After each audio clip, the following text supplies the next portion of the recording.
Mga master, okay lang bang? Huwag niyong skip ang mga ads sa aking mga video kung okay lang mga master. Salamat sa solid na suporta po. Yon, what's up mga masters? Nandito na naman tayo sa panibagong araw, panibagong kabanata na naman ang pagsasama-samahan natin ngayon guys.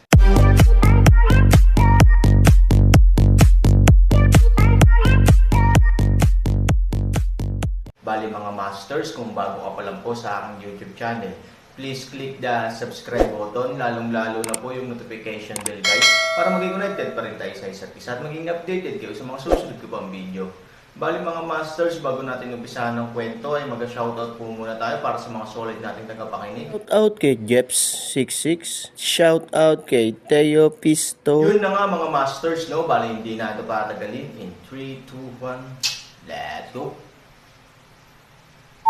Hindi.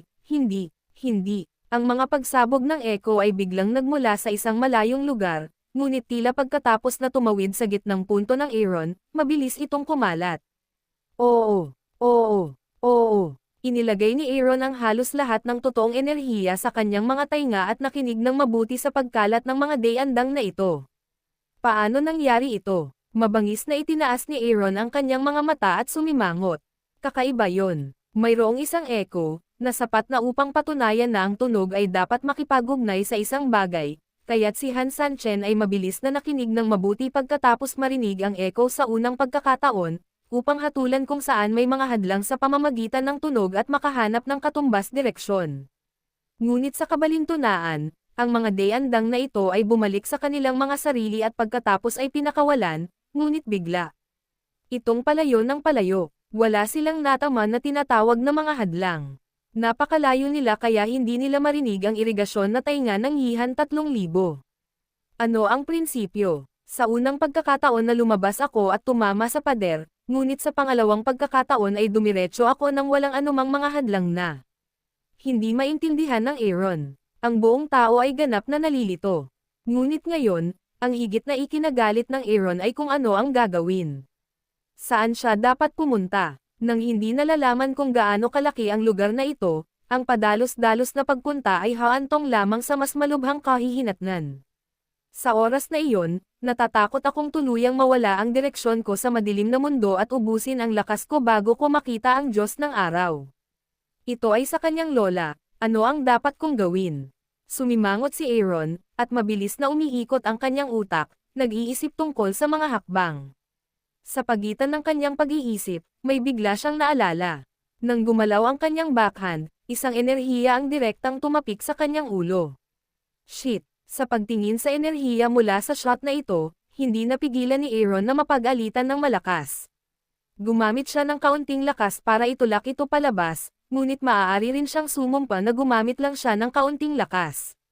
Ngunit ang totoong resulta ay tila ginagamit niya ang lakas ng pagsuso sa lahat. Ang energy brush ay lilipad palabas ng langit sa isang iglap. Kahit na, sa huli, ang mga mata ni Dotemo ay palayo ng palayo sa kanyang sarili. Ano ito? Sa layo ng mata na Aaron, ang liwanag ng enerhiya sa pinakamadilim na lugar na ito ay talagang walang pinagkaiba sa pagtingin sa mga bituin. Ngunit kung gaano kalayo ang pagitan ng mga bituin, alam ng lahat. Gayunpaman, sa ganoong kaila-hilakbot na distansya, ang kanyang enerhiya ay lumalayo pa rin, hanggang sa hindi na niya ito makita sa lahat. Is this name really a universe? Kahit na ang liwanag at lakas ng tunog ay dapat isaalang-alang, kaya hindi ito kasing layo ng mga bituin, ngunit tiyak na hindi maikli ang distansyang ito.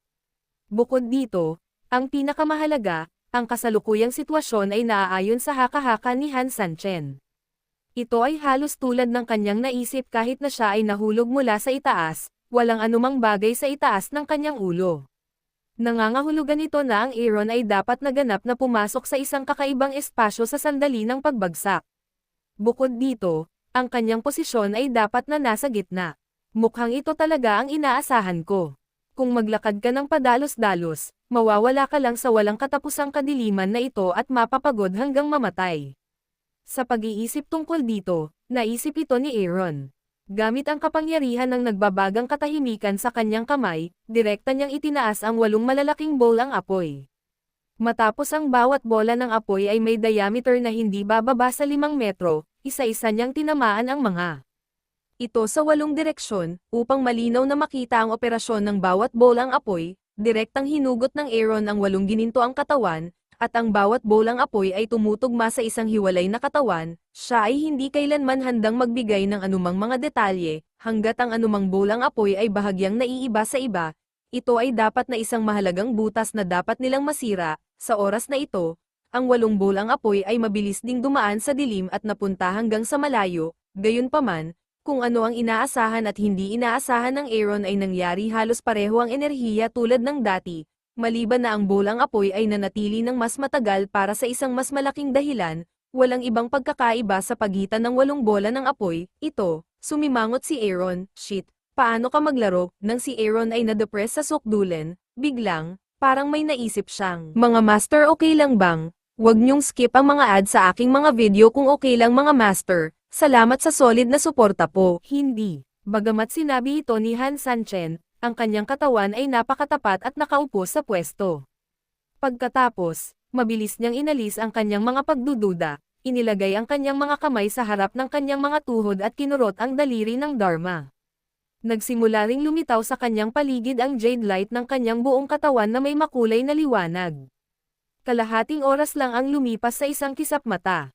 Nakaupo pa rin doon si Aaron, hindi gumagalaw. Gayunpaman, sa oras na ito, ang liwanag sa kanya ay naging napakalakas sa ilalim ng kanyang determinasyon. Sa ilalim ng liwanag, halos nagliliwanag ito ng 12-dosenang metro sa loob at labas ng kanyang buong katawan. Bagaman mayroon pa ring walang katapusang kadiliman sa ilalim ng liwanag, hindi bababasa, mayroong isang lugar para sa liwanag ng Aaron sa sandaling ito. Nakapikit pa rin si Han Sanchen, mukhang walang pakialam at nakatuon ang sarili sa kanyang pagsasanay sa pagmumuni-muni. Lumipas ang isa pang kalahating oras. Aaron ay nakaupo pa rin doon, at ang kanyang ilaw ay umuusbong pa rin. Gayunpaman, kumpara sa tumataas na uso ngayon, siya ay mas mapayapa at matatag. Biglang binuksan ni Aaron ang kanyang mga mata, at pagkatapos ay huminga ng mahabang hininga ang buong lalaki. Sa tingin mo ba hindi ka magbebenta ng karne kung wala si Zhang Fei? Kung wala ka, ang Diyos ng araw, hindi babalik ang mundo. Masyado mong pinahahalagahan ang iyong sarili. Malamig na ngumiti si Aaron, biglang itinaas ang kanyang mga mata at sinabing may pang-aalipusta, kung nabubuhay ka sa sarili mong mundo at maling ikumpara ang iyong sarili sa Diyos, sa palagay mo ay talagang Diyos ka. Sa mata ng iba, ang ugali mo ay parang tulala, nakakadiri at abnormal. Pagkatapos, biglang kinagat ni Aaron ang kanyang mga ngipin at ang kanyang mukha ay namuo, break it for me. Ang galit na boses ay sumigaw ng malakas, at ang kakaibang liwanag sa hinalinhan ni Hansan ay biglang sumabog. Boom! Biglang nagkaroon ng liwanag sa paligid. Sa oras na ito, ang Aaron ay parang araw, sumasabog at nag-aapoy ng walang katapusang liwanag. Wow! Wow! Wow! Halos kasabay nito, mabilis at baliw ang paggalaw ng katawan ni Aaron sa dilim. Ang bilis nito ay halos katakataka. Gayunpaman, binuksan pa rin ni Aaron ang kanyang mga mata at tahimik na tumingin, na sumusuporta sa liwanag ng kanyang pagsabog. Sa malaking kadiliman, biglang huminto ang katawan ni Han Sanchen pagkatapos niyang mabilis na gumalaw ng ligaw na may iba't ibang kakaibang linya. At halos kasabay nito, ang bibig ni Aaron ay nagpakita din ng isang mahinang ngiti.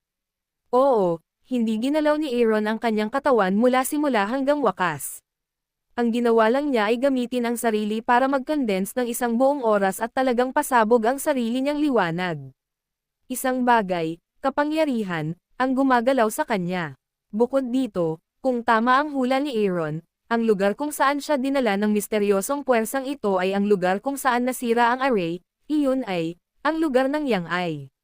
Sa madilim na mundo, si Han Sanchen ay labis na nalilito tungkol sa kung anong uri ng espasyo ito. Kahit naisipin kung ito ay ang mundo sa ilalim ng lupa. Ngunit kahit na ang mundo sa ilalim ng lupa ay hindi maaaring maging napakalaki. Sa makatuwid, ang resultang ito ay maaari lamang ibukod, at may ilang mga opsyon na natitira. Ang pag-iisip tungkol dito ay maaari lamang maging isang pantasya. Sinasamantala ito, nagsimulang isipin ng Aaron kung anong uri ng dreamland ito. Sa lalong madaling panahon, kaugnay ng pagkawala ng lahat ng uri ng enerhiya na ipinadala ng kanyang sarili, At ang katotohanan na binuksan niya ang gininto ang tsismis dito noon, ang Aaron ay nagkaroon ng napakatapang na hula. Dito, hindi bababa sa ito ay dapat na. Katulad sa isang kapaligiran sa tsismis, o tumalon sa mundo ng tsismis, kung ganoon, halatang nasa lilim siya sa mga oras na ito, yin sa itim, sa madilim, kung gusto mong masira ang laro, kailangan mong hanapin ang positibong bahagi ng negatibong panig sa tsismis, sa makatuwid, sinasadya ni Han Sanchen na nagpapasikat ng malaking liwanag upang bumuo ng mata ni Yang, kapag ang mata ng Yang ay naging mahusay, na may kapangyarihan ng 8 trigrams, hindi may iwasang itulak nito ang sarili sa tanging posisyon na may Yang sa gilid ng Yin upang mapangalagaan ang balanse sa pagitan ng Yin at Yang, yan ang tinatawag na Yang ay, oo naman, nang huminto si Han Sanyi dito, biglang, ang ilaw sa Han Sanyi ay biglang naging mas nakasisilaw, hanggang sa isang saglit, kumalat ang liwanag sa buong mundo at hindi niya maimulat ang kanyang mga mata, pagkatapos, ang malawak na kalawakan ay nawala, at Aaron ay dahan-daang muling binuksan ang kanyang mga mata. Storytelling channel sa YouTube. Walang kadiliman sa harapan ko, ngunit ito ay puti.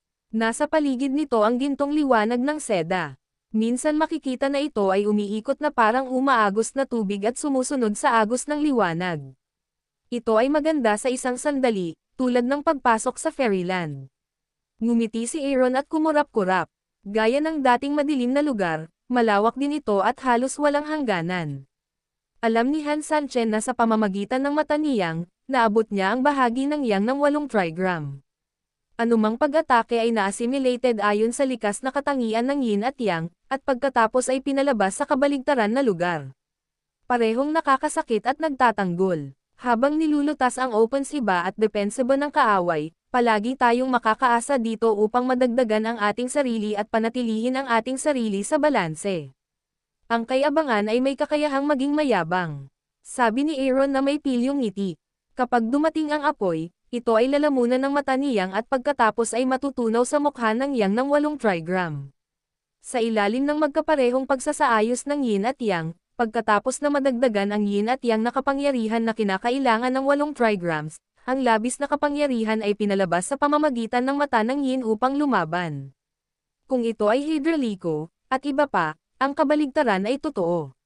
Dapat sabihin na halos walang patay na sulok sa gayong mga pamamaraan. Ang pagsasabi ng kaunting hindi magagapi ay hindi pagmamayabang.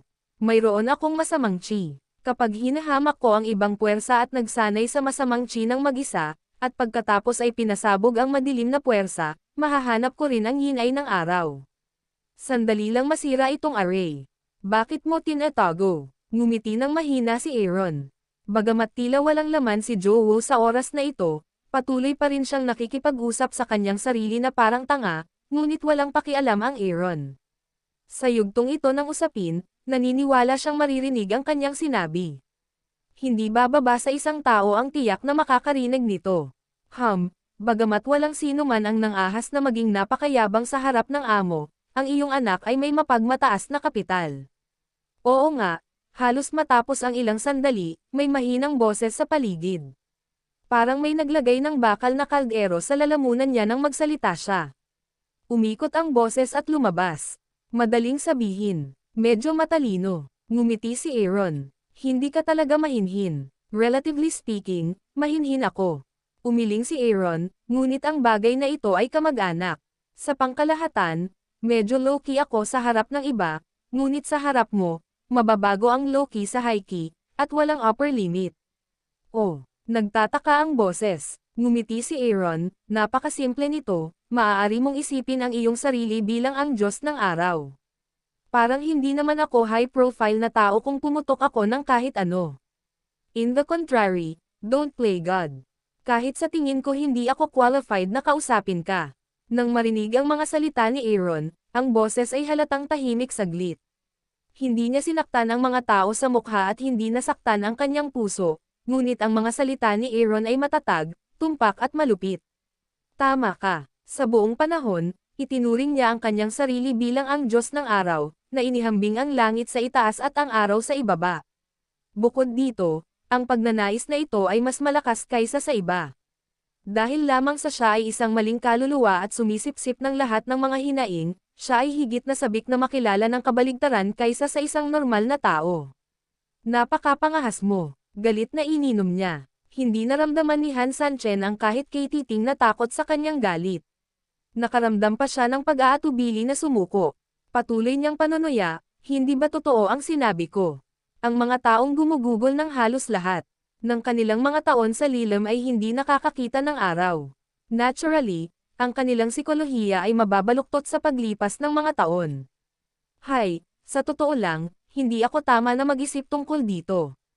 Hindi ko dapat sabihin iyon tungkol sa iyo, ngunit dapat akong dumamay sa iyo, at kahit na kumilos ng paimbabaw upang makipagtulungan sa iyo. Tapos, para sa mga taong may kapansanan sa pag-iisip, dapat tayong maging mas masunurin. Ang pagitan sa pagitan ng paglubog ng araw at simulan ng buwan ay hindi mahaba.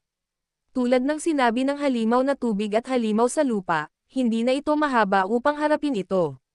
Ang Aaron ay nag-aksaya ng halos kalahati ng kanyang oras sa makulimlim na lugar. Sa makatuwid, dapat galitin ito ng Aaron sa lalong madaling panahon upang makalaban siya ng mabilis at hindi makaligtaan ang oras. Walang hiya kang bata, itikom mo yang bibig mo. Hehe, nagsasabi lang ako ng totoo.